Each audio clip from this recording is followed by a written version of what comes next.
Alright, so in this example problem, we have three masses. So we have the 10 kilogram mass up here, and diagonally, so like the hypotenuse of a right triangle, 15 meters away is a 5 kilogram mass. And diagonally, once again like the hypotenuse of a triangle, we have another mass that's 5 kilograms.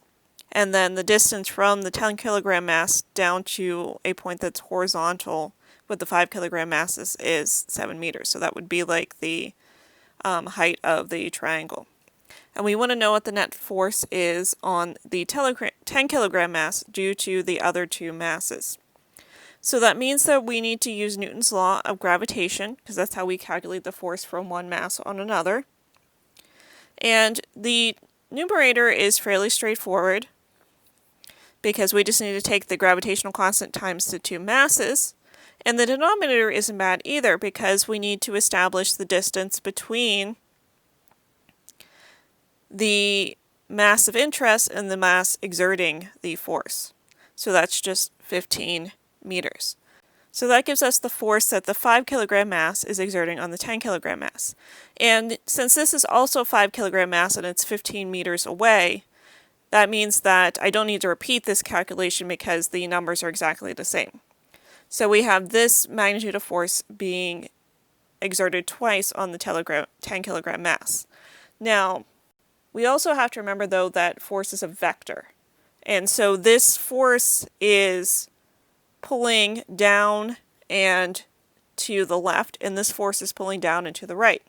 That means that we have x and y components.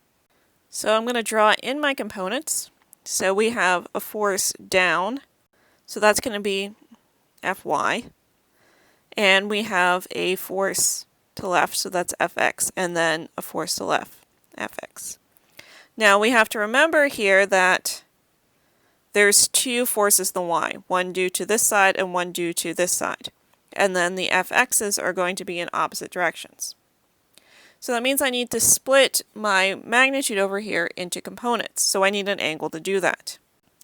So I found the angle theta here, because opposite would be the 7 meters and the hypotenuse would be the 15 meters. So I used inverse sine to find out that the blue angle I've labeled there is 27.8 degrees.